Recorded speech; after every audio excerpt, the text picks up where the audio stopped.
जी अस्सलाम वालेकुम, क्या हाल है? आप सब लोग खैरियत से हैं? चीफ जस्टिस काजी फायज ईसा साहब का रेफरेंस और उसमें जनरल फैज़ हमीद साहब का किरदार, अब सवालात बहुत ज़्यादा उठने शुरू हो गए हैं और पीटीआई की तरफ से एक पूरा नैरेटिव क्रिएट किया जा रहा है कि काजी फायज ईसा साहब के खिलाफ जितनी कार्रवाई थी वो इमरान खान साहब ने नहीं की थी, उसके पीछे जनरल फैज़ हमीद का हाथ था। ये फैक्ट किस हद तक दुरुस्त है, ये हम आपको आज के वीलॉग में बताएंगे और आपको ये भी बताएंगे कि पाकिस्तान मुस्लिम लीग नून ने उस दौर में आइन के अंदर, कानून के अंदर तरमीम क्यों की थी और कौन से दो वज़रा थे जिन्होंने ख़त्म नबूवत की शिक के अंदर रद्दोबदल करके ये सारा क्राइसिस पैदा किया था और उसके अंदर काजी फायज ईसा साहब का क्या हाथ था, क्या वाकई ISI उस वक्त के दौर में काजी फायज ईसा साहब के ख़िलाफ़ हो गई थी। ये सारी चीज़ें हम आपको आज के वीलॉग में बताएंगे। जस्टिस काजी फायज ईसा साहब के खिलाफ जो रेफरेंस है, इसकी बैकग्राउंड 2018 में जाके मिलती है। 2018 में आपको याद होगा कि उस वक्त पाकिस्तान मुस्लिम लीग नून की गवर्नमेंट थी और उस गवर्नमेंट में वज़ीर कानून होते थे जाहिद हामिद साहब और अनूशा रहमान IT की मिनिस्टर थी उस वक्त। और उस वक्त आइन के अंदर, कानून के अंदर एक तरमीम की गई थी जिसमें जो हल्फ की ज़ुबान है उसमें से ख़त्म नबूवत को निकाल दिया गया था। एक बहुत बड़ी साजिश बल्कि इसको कहा जाता था पाकिस्तान मुस्लिम लीग नून के ख़िलाफ़। और जब ये तरमीम हो गई तो फिर उस वक्त मुझे याद है कि हाफ़िज़ हमदुल्ला साहब खड़े हुए थे और उन्होंने सबसे पहले निशानदेही की थी कि ये आप लोगों ने क्या कर दिया, आपने तो ख़त्म नबूवत की शिक ही निकाल दी हल्फ के अंदर। और ये जो चीज़ है नाकाबिले बर्दाश्त है पाकिस्तान के अंदर। जब ये ख़बर वहाँ से निकली और उसके बाद मीडिया ने उठाई, फिर सोशल मीडिया पर चले गए, तो आहिस्ता आहिस्ता पाकिस्तान के अंदर एक नया बहरान पैदा होना शुरू हो गया। उस वक्त तहरीक लब्बैक पाकिस्तान बड़ी तगड़ी हो रही थी लाहौर में, उसने इस सारे इशू को उठा लिया। सबसे पहले फिर मुजाहरे का ऐलान किया गया, फिर गवर्नमेंट से कहा गया कि आप वज़रा को निकालें और इस शिक को वापस लें। फिर ये बहरान बड़ी तेज़ी से फैलता चला गया। आपको याद होगा कि सबसे पहले TLP ने लाहौर के अंदर एहतजाज शुरू किया था और उस वक्त जब लाहौर में एहतजाज किया जा रहा था तो उस वक्त राना सनाउल्लाह साहब वज़ीर कानून थे वहाँ पे और मियाँ शहबाज शरीफ साहब चीफ मिनिस्टर थे पंजाब के अंदर। तो ये सारा क्राइसिस उस वक्त लाहौर के अंदर सेंटर में बना हुआ था और उस वक्त ये महसूस होता था कि मियाँ शहबाज शरीफ साहब जो उनकी गवर्नमेंट को ये ले कर बैठ जाएंगे। फिर उसी ज़माने में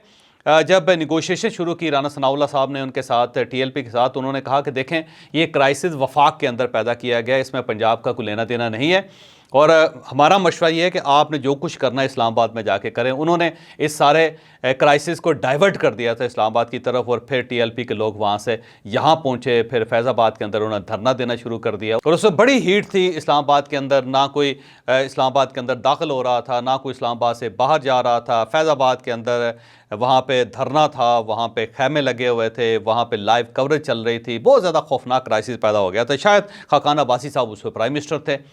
उस वक्त। मैंने जब तहकीक की थी तो शायद खाकान अब्बासी साहब ने बाकायदा एक कॉन्फ्रेंस बुलवाई थी, मीटिंग बुलाई थी जिसमें जनरल फैज़ हमीद साहब भी शामिल थे और उसमें जनरल बाजवा साहब भी शामिल थे। उस मीटिंग में मुख्तलिफ वज़रा की मौजूदगी में शायद खाकान अब्बासी ने DGI से कहा था कि आप इनको हटाएँ क्योंकि मेरे पास कोई फोर्स नहीं है कि मैं खुद जाके हटा सकूं, तो ये काम आप नहीं करना है। तो उसके बाद जनरल फैज़ हमीद साहब से ये कहा गया था और फिर जनरल फैज़ हमीद साहब ने उनके साथ निगोशिएट करके उनको वहाँ से उठाया था। उस दौर में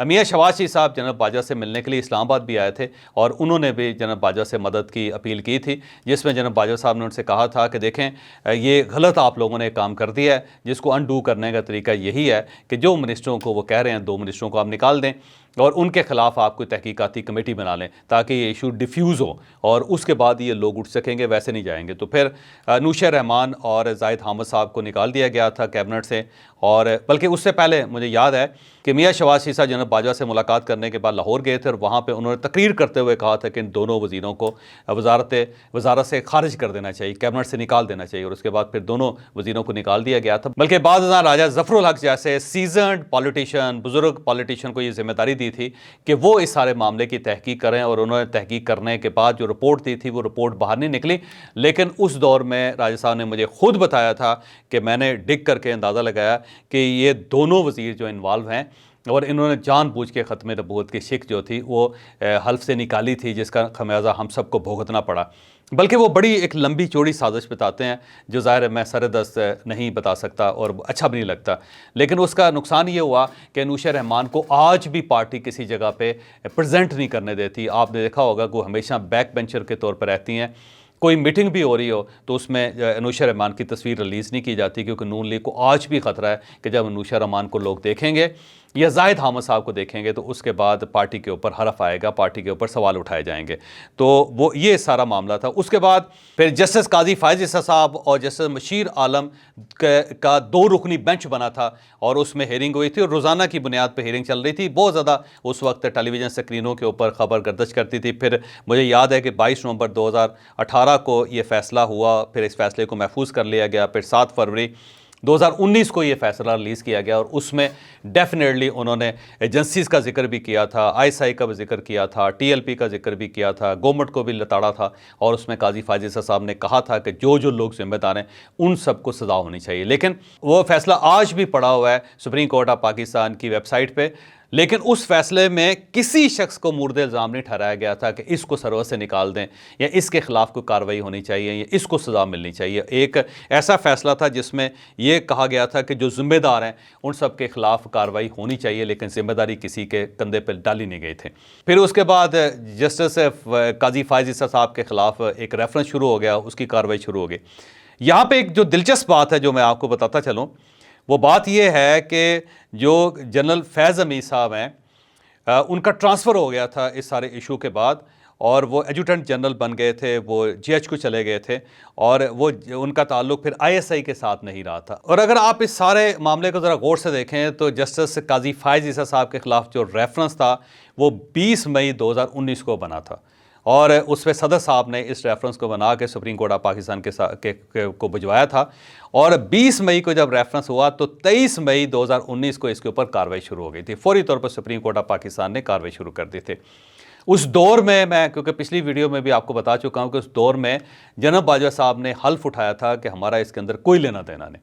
बल्कि ये 4 जजेस थे जो बार बार ये कहते थे कि ये होना चाहिए और उन्होंने फ़रोग़ नसीम को बुला के कहा था कि आपने हर सूरत रेफरेंस काजी फ़ायज़ ईसा साहब के ख़िलाफ़ करना है। फिर वो एक लंबी चौड़ी बहस है कि वो बताते थे कि काजी फ़ायज़ ईसा ने ये किया, काजी फ़ायज़ ईसा ने वो किया, लिहाजा काजी फ़ायज़ ईसा पाकिस्तान के लिए ख़तरनाक हो सकते हैं, सुप्रीम कोर्ट ऑफ पाकिस्तान के लिए ख़तरनाक हो सकते हैं, इनको लाइन से निकालना ज़रूरी है। फिर फ़रोग़ नसीम साहब के ऊपर उन्होंने इतना प्रेशर डाला कि फ़रोग़ नसीम साहब ने एक रेफरेंस बना के सदर साहब को भिजवा दी। उससे पहले इमरान खान साहब से उन्होंने अलबत्ता परमिशन ली। खान साहब नहीं चाहते थे, लेकिन इसके बावजूद रेफरेंस दायर हुआ और रेफरेंस जब दायर हुआ तो फिर 20 मई को ये दायर हो गया, 23 मई को इसके ऊपर कार्रवाई स्टार्ट हो गई। अब यहाँ पे एक और बड़ी दिलचस्प सूरत हाल है कि इससे पहले, क्योंकि जनरल फैज़ हमीद साहब की ट्रांसफ़र हो चुकी थी, वो एडजुटेंट जनरल थे और वो GHQ के अंदर थे। जब ये रेफरेंस बना था उस वक्त GHQ के अंदर थे, ISI में वो नहीं थे और एडजुटेंट जनरल जो है उसका ये काम नहीं होता कि वो इस किस्म के रेफरेंस क्रिएट करे। उसके बाद जब ये रेफरेंस चलना शुरू हुआ तो फिर 16 जून 2019 को, कि जब ये रेफरेंस बन गया, इसके ऊपर कार्रवाई शुरू हो गई, तो 16 जून 2019 को जनरल फैज़ हमीद साहब की तकर्री ISI में हुई। फिर ये ISI के DG बने, ये एज ए DG ISI आए और 20 जून 2019 को इन्होंने आके ज़िम्मेदारी संभाली। तो जहाँ तक रेफरेंस का मामला है, वो रेफरेंस जनरल फैज़ हमीद के दौर में नहीं बना था, वो उस वक्त यहाँ पे थे ही नहीं। अलबत्ता एक चीज़ है जिसका मैं आपके सामने एतराफ़ करना चाहता हूँ, मेरे अपने सोर्सेज़ हैं, उस दौर के सोर्सेज़ हैं, उसमें यह था कि बाद में जब इमरान खान साहब फंस गए इस रेफरेंस में और उन्हें यह महसूस हुआ कि हमसे ये गलती हो गई है और हम इस रेफरेंस को साबित नहीं कर सकेंगे कि इनके पास जो प्रॉपर्टी है वो इल्लीगल है, उसकी कोई मनी ट्रेल नहीं है, जो हमने इनके ऊपर इल्ज़ामात लगाए हैं वो हम साबित कोर्ट में नहीं कर पाएंगे, तो फिर उन्होंने जनरल फैज़ हमीद साहब को इस्तेमाल किया। फिर उन्होंने जनरल फैज़ हमीद साहब से कहा कि आप हमारी जान छुड़ाएं और फिर जनरल फैज़ हमीद साहब ने बहुत सारी जगहों से बहुत सारा डाटा निकाल के उनको दिया था। ये बात फैक्ट है, लेकिन रेफरेंस तैयार करने में फैज़ हमीद का कोई काम नहीं था और जनरल बाजवा हल्फ देते हैं कि मेरा इस मामले में कोई कंट्रीब्यूशन नहीं था और ना मैं ये चाहता था, क्योंकि ये सारा जजेस का किया जा रहा था। पहला उसके बाद ये सारा सिलसिला चलता रहा और फिर काजी फ़ायज़ ईसा साहब के ख़िलाफ़ जो कुछ हुआ वो सब कुछ आप सबके सामने है। लेकिन अब PTI जो है वो उसकी पूरी कोशिश है कि काजी फ़ायज़ ईसा साहब जो हैं उनको कायल किया जाए कि ये सारा काम जनरल बाजवा ने किया है और इनके साथ साथ जनरल फैज़ हमीद शामिल थे, ताकि काजी साहब इधर से प्रेशर डालें और फ़ौज के ऊपर प्रेशर डालें कि जी आप इनका एहतसाब शुरू करें। अब क्योंकि दूसरी तरफ से मियां नवाज शरीफ साहब भी आ रहे हैं जनरल बाजवा और जनरल फैज़ हमीद के ख़िलाफ़, और जब वो उधर से बयानियाँ देंगे, फिर इधर से इमरान खान साहब का बयानिया आएगा, और फिर काजी फ़ाइज़